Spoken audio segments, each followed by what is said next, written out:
Selama ini, kalian semua dibohongi soal inflasi. Definisi inflasi menurut gua itu adalah simply perampokan. Mencuri kemampuan kalian untuk membeli sebuah barang atau jasa. Di sekolah, kita diajari bahwa inflasi adalah peningkatan harga secara umum dan terus-menerus. Kita diajarkan juga bahwa inflasi adalah hal yang wajar dan menstimulasi ekonomi. Itu semua adalah doktrin scam yang diajarin sekolah ke kalian. Dan di sini gua akan bongkar semua. Kenapa kalian tuh rasanya susah untuk menjadi kaya?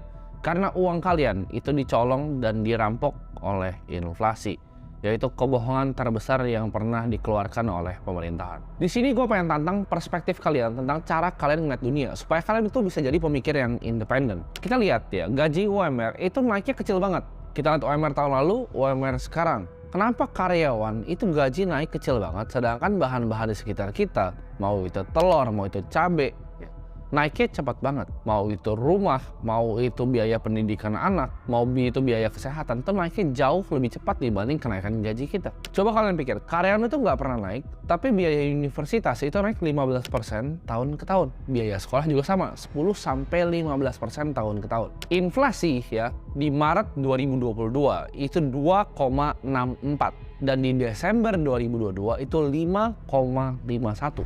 Tadi saya sampaikan secara year on year, inflasi di bulan Maret ini sebesar 2,64%. Dan kalau kita tarik ke belakang, Bapak-Ibu sekalian, ini merupakan angka tertinggi sejak April tahun 2020. Kalian bingung gak sih? Inflasi itu 5,51 di Desember 2022. Kita selama ini diajarin bahwa inflasi itu angka magic number-nya adalah 2%. Ya pemerintah Amerika mau pemerintah dimanapun mau inflasi di magic number ini 2%. Tapi kita lihat di Desember ya itu 5,51%. Dan kita masih diajarin ya sama orang-orang untuk nabung reksadana dengan inflasi 5,51%. Ini hal yang gue ngomongin bakal bikin gue dibenci banyak manajer investasi ya. Mungkin para pengelola fund di reksadana, mungkin teman-teman gue sendiri, tapi nggak masalah. Gue di sini untuk bukain mata orang-orang. Berdasarkan data dari Infovesta 2022, reksadana saham itu banyak banget yang bahkan minus performanya. 1-2% bahkan minus ke bawah. Jadi kalian bayangin nggak? Kalian investasi karena kalian nggak mau tergerus dengan inflasi, yang ada kalian malah minus, inflasinya 5,51%. MI tambah kaya, kalian keluarin uang kalian ya, karena return itu nggak pasti reksadana. Yang pasti itu adalah apa? Expense ratio dari manajer investasi kalian. Kalian bayar tuh 2% sampai 5% bahkan. Ada yang 4%. Kalian bayangin. Kalian bayar 4% cuma buat dibeliin bank-bank kayak BCA dan BRI. Dan kalah pula sama bank BCA. Mending beli bank BCA aja kalau mau beli saham. Jadi ini kenapa orang-orang tuh susah kaya. Disuruhnya nabung reksadana saham. Kita tahu padahal inflasi itu 5,51%. Reksadana pasar uang kalah juga sama inflasi. Average di 2-3%. Reksadana pendapatan tetap ya mungkin menang sedikit gitu. Kalian pilih ada 7%, ya kan ada 6%. Inflasi 5,51. Apalagi nabungnya deposito kayak orang-orang tua zaman dulu, ya kan? 4%, 5%, kena pajak lagi, habis uangnya semua. Jadi kalian nggak bisa ngalahin inflasi dengan aset-aset kelas ini. Di sini sebenarnya gue berjuang untuk kalian bisa punya pemikiran sendiri. Jadi jangan dikasih tahu orang langsung kalian dengerin. Jadi banyak hal-hal seperti ini yang menurut gue bikin orang-orang tuh nggak tambah kaya. Karena mereka nggak punya edukasi, nggak punya informasi terhadap apa yang terjadi di dunia ini. Loh, terus mereka bingung. Gue investasi kok uangnya nggak nambah. Gue sisihin kok rajin 10% tapi uangnya nggak nambah. Kalian bayangin gak sih, ngelok uang kalian 6 bulan bahkan setahun ya di time deposit atau disebutnya deposito. Kalian ngelok uang kalian 1 tahun gitu cuma dapat bunga 5,5%, sedangkan inflasinya 5,51. Lu ngelok uang lu setahun ini, lu kasih uang lu setahun, balik nggak dapat apa-apa. Itu apa kalau bukan penipuan? Kalau misalnya kalian belajarin ya tentang inflasi secara teoritis, misalnya kalian belajar dengan ekonomi makro ya, kalian belajar sama dosen kalian atau guru-guru di sekolah, akan diajarin ke kalian bahwa banyak faktor yang akan menciptakan inflasi. Tapi di sini gue akan kasih tahu ya 3 faktor, yang lain menurut gue bullshit. Inflasi itu cuma terjadi karena 3 faktor. 1, itu perubahan pada supply uang ya, jadi changes in money supply. Kedua, yaitu perubahan demand antara produk dan jasa. Ya. Yang ketiga, perubahan supply antara produk dan jasa. Ini mungkin kalian ada yang bingung, apa itu changes in money supply, apa itu perubahan demand, apa itu perubahan supply. Di sini gue akan jelasin ke kalian, kayak gue ngejelasin sama anak SD ya, biar kalian gampang ngertinya. Oke, kita bahas yang pertama dulu, perubahan pada money supply. Uang makin banyak di print, ya, akhirnya uang lebih nggak berguna dan nilainya itu lebih nggak berguna. Simpel ya, itu paling gampang. Karena uang lebih banyak di print, maka uangnya lebih nggak berguna. Nah, kita lihat. Perubahan di demand itu kenapa bisa mengakibatkan inflasi. Contohnya, misalnya ada sekolah favorit ya, spotnya misalnya cuma 500. Lalu banyak banget nih siswa yang mau masuk ke dalam sekolah ini. Apa yang terjadi? Si sekolah A ini yang tadi misalnya cuma terima 500, dia bisa menaikkan harganya karena demand untuk masuk sekolahnya banyak. Jadi kalau ada perubahan di demand ya lebih banyak, itu bisa mengakibatkan inflasi. Jadi orang yang punya produk atau jasa bisa menaikkan harga sesuka mereka karena demand-nya ada. Nah, di supply side itu sama ya. Kalau misalnya ada perubahan di dalam supply-nya, dalam produk atau jasa, itu bisa mengakibatkan inflasi karena barangnya semakin sedikit di market. Jadi harganya naik. Contohnya waktu itu pas COVID, permintaan untuk kita tahu masker itu banyak banget dan supply itu sedikit karena ada orang-orang anjing yang nimbun-nimbun masker. Jadi apa yang terjadi? Ya, harga masker naik gila-gilaan karena supply-nya itu ditimbun. Jadi 3 faktor itu, perubahan di uangnya sendiri makin banyak, makin nggak berguna, demand orang makin banyak, barangnya sedikit, dan supply-nya, perubahan pada supply. Orang yang bisa bikin produknya itu lebih sedikit, sedangkan demand-nya banyak. Itu hal-hal yang bisa membuat harga itu naik atau inflasi. Di sini gua akan jelasin ke kalian kenapa cara hitung inflasi itu biasanya misleading atau yang bisa disebut CPI atau Consumer Purchasing Index itu misleading. Ini gua gambaran aja ya, ini gua nggak bahas yang di US, gua akan bahas di Indonesia dulu. Kita lihat rumah di sini, misalnya di Alam Sutra ya. Di Alam Sutra itu rumah mungkin 20 tahun lalu harganya cuma 150 sampai 200 juta. Sekarang rumah yang sama, rumah kecil yang sama itu harganya bisa 3 miliar. Bahkan tuh hanya nilai tanahnya aja, bukan bangunannya. Kenapa? Apakah itu rumahnya makin bagus? Apakah itu rumahnya makin mewah? Apakah harga tanahnya naik? Atau rupiah kita yang melemah? Coba kalian pikir, kalian tanya sama diri kalian sendiri. Dari harga 150 juta sampai 3 miliar. Orang-orang yang beli rumah mungkin 20 tahun lalu akan mikir, oh gue jenius, ya kan? Gue pintar banget, gue bisa beli rumah cuan. Jadi dia ngajarin semua anaknya untuk beli rumah.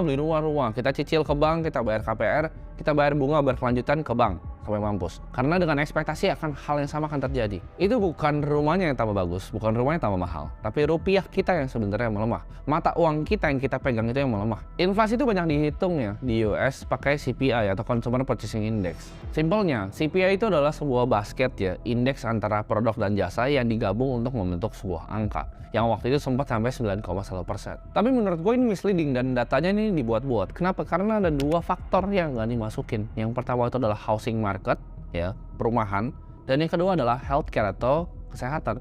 2 ini nggak masuk ke dalam basket CPI. Kalau masuk mampus itu nggak 9,1. Ini buat konteks ya, kita tahu di Indonesia ya millennials ataupun Gen Z yang pertama kita mau coba kerja, mungkin udah fresh graduate ya kan, bahkan ada yang sampai level mungkin manager, bahkan ada yang kerja di misalnya Big Four consulting firm gitu. Tapi kita tahu apa yang terjadi, mereka semua sama-sama nggak bisa beli rumah. Dari yang UMR sama yang kerja di consulting firm itu semuanya nggak ada yang bisa beli rumah. Kenapa? Karena harga rumah sudah tidak masuk akal di Indonesia. Harganya sudah terlalu tinggi. Nah ini kalian mungkin akan dapat sedikit hint dan ya. Gue kasih hint ya. Pada tahun 1971, pas gue selalu bilang ya, Presiden Richard Nixon itu lepasin US dollar dari gold standard, yaitu di saat fiat itu udah floating aja, udah sampah gak ada gunanya. 1971, ya, harga rumah di Amerika itu 2,5 kali dari income tahunan. Ada yang tahu nggak angka itu 2022 terakhir itu berapa? Kan 2,5 kali tuh ya, 2,5 kali dari gaji tahunan. Misalnya gaji tahunan itu let's say on average $60.000. Jadi harga rumah tuh biasanya $120.000. Sekarang ya, itu bukan 2,5 kali di US, tapi 7 kali dari income tahunan. Kalian pikir nggak? Orang udah nggak bisa beli rumah di Amerika, sama. Jadi ini deritanya nggak cuma di Indonesia. Di US orang udah nggak bisa beli rumah karena harganya udah terlampau amat mahal. Nah kan di US 7 kali, kalau di Indo ada yang tahu nggak berapa kali? Nah itu kali tahu sendiri aja. Dari gaji rata-rata orang ya sama rata-rata harga rumah itu berapa kali sih dari income tahunan orang Indonesia? Berkali-kali lipat, dan itu nggak masuk akal lagi. Lu mau nyicil 20 tahun dengan bunga berapa? Bisa mampus itu nyicil kayak gitu. Itu cara paling cepat untuk jadi kalian miskin. Dan itu yang didoktrin sama orang tua kalian sendiri. Nggak boleh nikah kalau nggak beli rumah ya kan. Kalau belum beli rumah nggak ada tempat. Ya. Itu belajar dari mana? Ya. Harus punya rumah. Sewa aja nggak ada masalahnya kok. Emang kenapa kalau kalian sewa? Gitu. Jadi kalau duit kalian belum bener-bener banyak, kapan lu beli rumah? Jadi banyak hal-hal kayak gini yang diajarin orang untuk bikin orang tuh makin miskin. Salah satunya adalah beli rumah. Lu nggak tambah kaya kok dengan beli rumah. Itu uangnya melemah, bukan rumah lu yang naik harganya. Ya. Jadi rumah tuh cuma capital gain 3-4%. Lo bisa bayangin nggak sih lo beli rumah 2 miliar, terus orang kan bilang, oh tapi kan rumah nanti bisa disewa. Lo beli rumah 2,5 miliar, lo sewa 50 juta, itu istimewa di mana? Sebulan cuma dapat berapa lo? Udah itu ntar kalau ada yang rusak dia telepon lo, itu investasi di mana? Gua nggak ngerti itu investasi di mananya. Kecuali lo mau ngomong lo bangun real estate itu kayak lo ada added value, lo bikin beach club kayak lo bikin misalnya office building, ya kan? Lo sewain office. Tapi kalau cuma sekedar bikin rumah lo mau sewain, rumah kosongan, udah deh, lu mending investasi yang lain aja, jangan beli rumah. Dengan lu investasi di rumah bahkan, ya, Buat lo orang-orang kaya, boomer-boomer yang investasi di rumah ya, yang taruh uangnya 2,5 M di rumah, terus kalau sewain 50 juta ya, dengan yield nggak berguna kayak gitu, lu cuma bikin susah ya, anak-anaknya seumuran gua. Lu bikin susah orang-orang yang beneran perlu mau beli rumah gitu. Jadi mereka bisa beli rumah, karena lu investasi di aset yang nggak berguna. Ini gue juga bakal bukain mata kalian tentang scam yang diajarin kita dari kita kecil bahkan. Ya ini scam semuanya. Kita diajarin dulu, ingat nggak, piramida kesehatan ya, nanti gue akan tunjukin di sini ya. Ini adalah piramida yang diajarin waktu SD. Di bawah itu ada, kan kalian perhatiin tuh ya, kan ada gandum, ada nasi ya. Jadi di bawah tuh kan ada karbo tuh kan, nasi ya kan, ada gandum, ada roti. Di atas itu ada buah tuh kan situ, terus ada buah, ada ini lagi kalau gue nggak salah sayur gitu kan. Di atasnya itu ada daging sapi ya kan, ada poultry, ada susu ya, ada keju ya, ada yogurt juga, dan paling atasnya ada lemak ya, ada minyak dan lain-lain. Kalian tahu nggak itu siapa yang bikin? Scam ini siapa yang bikin? Kalian pasti ingat diajarin pas SD. Piramida ya kan? Piramida makanan. Ini gue ngasih tau ya, pemerintah tuh selalu nyalain orang. Kalau misalnya harga barang tambah mahal, mereka nyalain orang. Padahal itu mereka yang bikin. Jadi kan kita tahu, gue jelasin tadi Consumer Purchasing Index atau CPI itu adalah basket dari sebuah produk dan jasa. Nah kita balik lagi nih ke tahun favorit gue selalu 1971, di mana uang itu dilepas dari emas ya. Jadi uang dulu di-pack sama emas, sekarang dilepas, dolar tuh free floating sendiri. Waktu itu kita tahu CPI itu naik ya, dan CPI itu paling penting di CPI apa? Ya itu biasanya basket makanan. Cara turunin gimana? Gimana caranya dia dorong itu turun CPI-nya. Ini lu boleh cari di buku sejarah, lu boleh cari di Google ya. Jadi Presiden Richard Nixon waktu 1971 itu pilih Secretary of Agriculture, itu namanya Earl Butz ya. Dan Earl Butz ini yang merevolusi waktu itu ya, piramidanya dia yang buat waktu itu piramidanya. Jadi policies yang dikasih nih sama Earl Butz ya, ditambah suku bunga rendah waktu itu yang mengakibatkan itu booming petani. Jadi mereka untuk ekspansi ya, mereka punya lahan, mereka banyak pakai hutang untuk produksi. Jadi wheat itu waktu banyak banget diproduksi ya. Bukan wheat ganja ya, WHEAT ya, wheat. Mereka itu para farmers pakai hutang gede-gedean untuk men-scaling operasi mereka. Jadi apa yang dilakukan adalah mereka bikin piramid itu untuk grains itu ditaruh di bawah. Jadi urutannya nggak pernah gitu, itu nggak pernah ada urutannya sebenarnya. Tapi mereka bikin ada urutannya ya, grains, wheat ya kan, roti, itu mereka taruh sengaja di bawah. Karena waktu itu produksinya masif dan itu harus dikonsumsi. Kalau produksinya masif dan itu dikonsumsi, ada harganya turun. Dan berhasil ya, si Earl Butz ini berhasil untuk turunin harganya itu yang di piramid bawah. Apa yang terjadi? Basket CPI itu turun akhirnya. Karena policy yang dibuat mereka, digabung sama suku bunga rendah. Ini adalah kenapa orang yang didoktrin sama sistem edukasi itu nggak akan ngerti hal-hal ini. Ini udah diprogram di otak kita dari kita kecil, bahkan piramidnya, inflasi itu nggak masalah gitu. Inflasi itu perampokan, bangun. Kita mesti jadi pemikir independen buat mikir kenapa gaji gua naik-naik ya. Ini gila banget, harga barang naiknya gila banget gitu. Kenapa ya inflasi itu dibilangnya cuma 5%? Padahal kita tahu harga rumah naiknya nggak segitu. Sistem keuangan dan moneter dunia ini itu rusak. Kita bayangin nggak sih, 2021 itu di print 40% US dollar yang beredar. 40%. Ya jadi faktor pertama yang gue bilang tadi, itu udah terjadi. Waktu itu orang bilang, oh nggak akan inflasi. Lu lihat sekarang kemarin CPI sampai 9,1. Itu no-brainer gitu. Dengan lu ngeprint uang sebanyak itu pasti ada dampaknya. Karena yang pertama gue bilang tadi, changes in money supply. Itu yang paling berdampak pada inflasi. Karena uang US dollar itu nggak ada backingannya, nggak ada emasnya di belakangnya. Itu cuman kertas ya. Fiat itu cuma kertas yang nggak berguna. Kalian bisa bayangin nggak sih kalau hidup di dunia ini sebagai orang miskin? Udah kalian tahu nih kertas ini nggak ada gunanya, cuma di print dari angin. Kalian nggak bisa punya bahkan kertas. Gue yakin ya, kalau semua orang di dunia ini sadar akan hal ini, itu akan terjadi revolusi besok pagi. Nah, kalian kita pikir, alasan apa yang dia harus punya untuk bisa mencetak 40% uang tadi? Yaitu penyakit yang waktu itu nutup satu dunia. Jadi apakah penyakit yang cuma kedok untuk bisa ngeprint uang? Ya kita nggak tahu jawabannya. Gini deh, biar simpel. Gue bilang kan revolusi besok pagi. Coba gini, semua harga barang di dunia ini, ya misalnya jadi ada Aqua gitu kan, ada Indomie. Aqua sekarang sama 10 tahun lalu itu ada harganya tuh. Jadi ditempel ada labelnya. Harga sekarang berapa, harga 10 tahun lalu berapa. Sama bakso, lu belanja bakso di Bangkoknya ada harga sekarang berapa, 10 tahun lalu berapa. Rumah juga sama, lu lihat ruko tuh harga sekarang berapa, 10 tahun berapa. Itu menurut tuh nggak ada yang mau Indonesia besok pagi. Dia mau itu rusuh semua. Mereka akan kaget. Anjrit, itu uangnya jauh banget gitu loh. 10 tahun lalu kok segini, sekarang segini. Uang gue nggak ada artinya dong kalau gue nabung. Jadi apakah pertanyaannya ya investasi di saham, di reksadana ya. Saham beberapa bisa lah ngalahin inflasi. Reksadana ya, apakah bisa ngalahin inflasi? Deposito apakah bisa ngalahin inflasi? Surat hutang negara bahkan apakah bisa ngalahin inflasi? Jawabannya tidak. Inflasi real berapa? 5%? Yakin. Itu bahkan yang dikasih sama pemerintah, yang ditaruh itu 5%. Apakah kalian yakin real inflasi 5%? Gue sih enggak. Hitungan gue ya, cost of capital di Indonesia itu 15% angkanya. Itu bukan 5%, itu 15%. Karena pendidikannya 15%. Ya, jadi gue struktur keuangan gue untuk menghadang inflasi 15% ini. Udah nggak bisa 2%. Lu mau diajarin sama orang reksadana, oh iya kan kita akan nabung segini, nanti kita pakai 4% lu dikali 25 kali dari gaji tahunan. Including aku juga ngajar kayak gitu waktu itu. Tapi itu adalah hal yang salah, karena sekarang sistemnya udah berubah. Sistemnya udah nggak 2% inflasi lagi. Lu 4% lu gimana caranya? Ya, lu ngambil return 6-7%, ya 4% lu tarikin, itu miskin lu kalau tarik 4% sekarang. Karena inflasinya, real inflasi cost of capital, ya itu adalah 15%, bukan 2% lagi.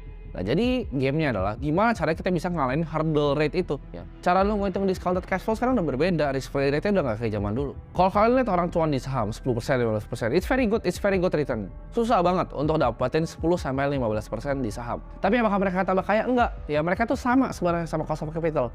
Kalian perhatiin ya, growth-nya saham 10-15% sama growth-nya M2 money supply. Itu sejajar. Jadi apakah mereka tambah kaya? Enggak. Orang ngeliat mereka tambah kaya karena orang-orang ini semuanya tambah miskin. Mereka mah stay ya dengan uangnya sama tubuhnya. Mereka stay sejajar. Lu pada nggak investasi ya makin miskin. Jadi investasi di saham itu nggak bikin kalian makin kaya. Itu bikin kalian sama dengan pace inflasi. Tapi yang lain semuanya makin miskin. Karena compounding interest itu bekerja dua arah. Kayak pedang mata dua. Itu bisa ke atas dan bisa ke bawah. Maksudnya apa? Kalau kita hitung bunga majemuk 15% cost of capital tahun ke tahun, setiap 3 tahun uang lu setengah. Kok setengah bukan yang 40%, itu bunga majemuk, lu pelajarin. 15% tahun ini nih, 15% tahun depan, dari 15%-nya, dari 15% lagi dari 15% yang sebelumnya. Itu 50% ke atas. Uang kalian dalam 3 tahun itu tinggal setengah. Nah kalau gue umumin gitu ya, orang panik semuanya. Tapi kalian nggak lihat tuh harga barang-barang kalian. Kalian nggak lihat harga makanan kalian. Kalian nggak lihat harga cabai. Kalian nggak lihat harga universitas. Itu 15%. Naiknya semuanya. Tinggi banget per tahun. Dan lo ekspektasi lo mau jadi kaya dengan kayak gini investasi ya, nggak bisa ya. Jadi kalau lo ibarat punya uang nih 10 juta tahun ini, 3 tahun lagi tuh harganya jadi 5 juta.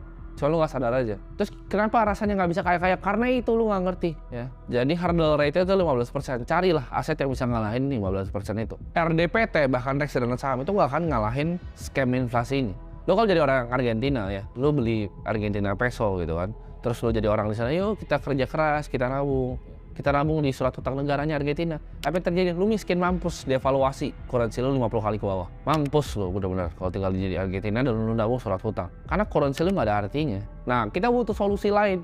Hal inilah yang bikin pemikiran gue mikir gitu. Gue butuh aset kelas alternatif. Karena gue jujur gue di saham cuma 22% waktu itu tahun ke tahun. Ya gue sedikit di atas inflasi gitu, 7% di atas inflasi. Tapi apakah gue mau 7% terus jadi kaya? Gue butuh lebih. Gue butuh mungkin 24%, gue butuh 30%. Ya, atau 28% atau 25%. Nah dari video ini yang gue harap dari kalian mulai mikir ya, jadi kalian bisa keluar nih dari sistem perbudakan modern gue sebutnya. Jadi dunia ini tuh sistem perbudakan tapi modern. Kalian nggak ngerasa dibudakin tapi kalian sebenarnya dibudakin. Gaji pas-pasan terus bayar cicilan sampai pusing gitu kepala.